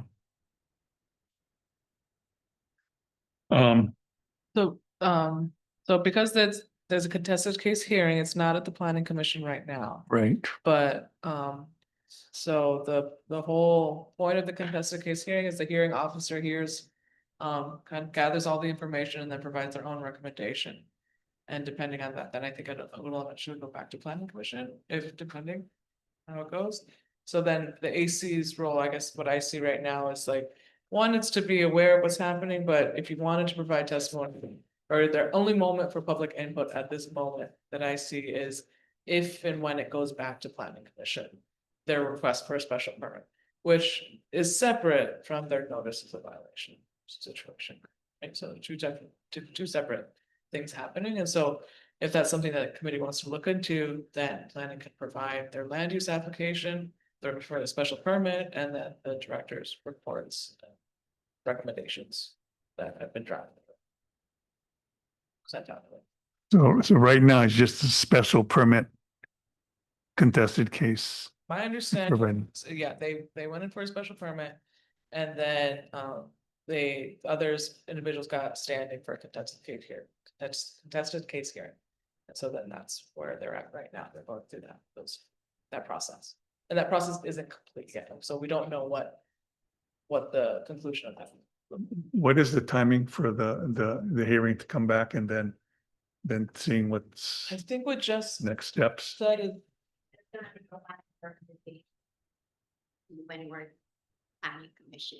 so they expect it to be back on the agenda probably around February. Yeah, very, okay. And planning commission meets on Thursdays, the first and the third Thursday. So will that be before or after our next meeting, our next CDP meeting? I think we'll make it. Yeah, Will be before? Yeah, because the 4th is the first Wednesday. So we'll make it, but Will be I- before that, Yeah. that event, okay. Oh, wait, you said they meet the first and last Thursday? yeah, it's the first, so Leeward and Windward, and I don't remember, Oh, got it. but regardless, we would be ahead of either of them for February. Oh, got it. What I'm gonna propose is that like I'll maybe draft up a letter to have maybe on the next, Yeah, you can draft up a letter. yeah, about the special permit Just process. so she can hunt the application for you, so that you Yeah. can, and the supporting documents, so that you kind of base it off that. And as a gentle reminder, any letter has to be founded within the CDP, right? So it's not about personal feeling, it's defined Right, policy and rationale within our document. right. Okay, yeah, so what I was gonna do is maybe draft a letter in terms of pulling stuff from the CDP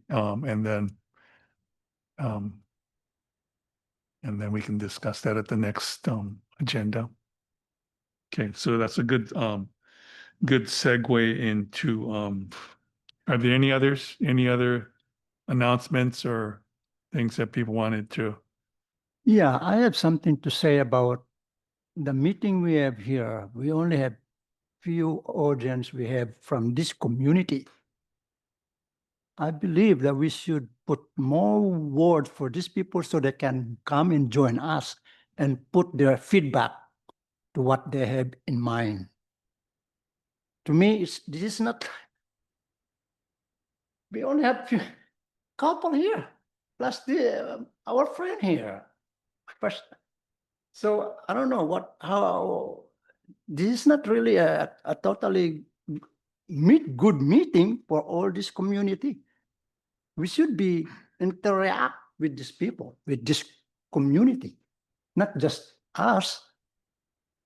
And I don't know how you feel, but this is the way I feel. If we want to put words from this community, we don't have to move around in every county or every community. If we're gonna keep doing this, we might as well just have one place to have a meeting. That's my feeling. But I thank you for all our effort here, but I wish all our words here should be passed to the community. That's all I can say. Thank you. Okay, We're all in agreement about that, of course. The issue is how do we do that? Yeah, well, it just is an encouragement for us to think about that again. Thank you. And I'm an old school person, like a lot of people here, they were at the newspapers. And, they didn't have the Tribune Herald at KTA last week in Nilo. So it's, the rules to print newspapers in Michigan. So, getting a word out, I think maybe a week or 2 days before. All the radio, I used to do radio station. They didn't do a radio station announcement. It was those to the radio and so forth. And they just more coconut lights, yeah, so Yeah, they. Holly, which I know, I had a lot of people, they're old school people from the 60s, right?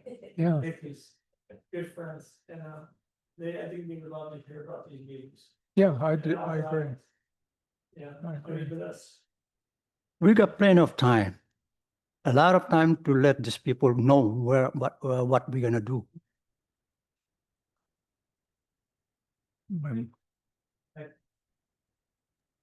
Right. But like we saw with the general plan, they all show up when it's being ready to pass. So I don't know what we can do. yeah, just sharing, it varies, we move from Yeah. one community because we want to have equal access or ease of access. And then I've seen when we've had we're drafting the plan, we had packed houses. And when there's issues in the community, people show up, but the rest of the time, you gotta figure out how to get the word out through all of these various venues to get people to get involved, especially coming after work. So anyway, If you gotta do something like, we're gonna, do you want a gas station, a convenience store? Yeah. Nole, and then people will come out. yeah, It's like, say, previous agenda. It's right, like- right. You could get, all of them with that. Yeah. Well, Hāmākua Town School we have Meisu who's been,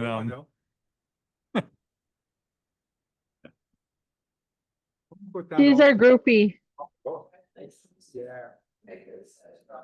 Yeah, Mizu is our groupie. We Okay. love her. Okay, so let's see. Let me see if we have any other announcements. Okay, so does anybody have quickly any kind of agenda items that we want to put on at this point? You can always give me the agenda items as they come up, but anything now that people can think of? I have the draft letter for the special permit stuff for the festivals, and then also writing letter of support draft for the community hub in Ninole. Okay, I'd like a follow-up on the status of Meilani Road. okay. So that'll be, you can work with Heather on that. Suggest that you have, timeframes for each topic, so that we can end by 7. Yeah. Yeah, Yeah. I agree with And that. we need a timer. We need somebody to be a timer. Yeah. Yep. Okay, now that you're gonna be the chair, you can, all right? Okay. Gavel, huh? I'm Okay, gonna buy one big watch right. so everybody Big get alarm there. clock. Yeah. Okay, announcements, we gotta do that, what, rectangular rapid flashing beacons installed at intersection of Highway 19, Mamalahoa Highway and Mill Road in Papaico. And then also we are always seeking Hāmākua CDP Action Committee applicants. So Yep. put the word out. And then Well, also, and everybody bring one person to the next meeting. Bring a friend. yeah, who's gonna apply? Bring them with their application filled out. Yeah. Okay. And then, yeah, getting the word out to interested community members as well as just showing up at the meetings. Can I add another one agenda? Okay. Let's probably talk about fire safety. I see, Fire safety. yes, I see some abandoned houses that's not being occupied. And it is a disastrous, just as fire safety for all the community. And just look what happened in downtown. Okay, those houses are really it's falling down. I got some pictures. And so, would you like to live in a house like that? With all the cars parked on it and nobody lives in it? And all the trees or bushes or vine already on top of the roof? We have to do something about it. And I'm dead serious about it because I don't want to live with somebody next to me with the house getting ready to burn down and my house might burn down. We're gonna have to do something about that. Otherwise, Yeah, Totally agree. sorry, but that's I agree. We're, Uh, no, I agree with you. And like even the big cane grass that's on county or whoever's land should be maintained. But if we can come up with solutions, possibilities, that's a better way than just oh, to me, any problem has a solution. right. There's no problem that there's no solution. There's always a solution to a problem. It's just how you navigate that kind of problem. Okay. I agree. I know agree. because I came to a military oriented person and I know what heck is safety. Okay, thank you. Okay, so everybody ready to adjourn? Yeah. Yes. I am. So I will now adjourn the meeting. The time is 7:35. Thank you, everybody. Thank you. Good night.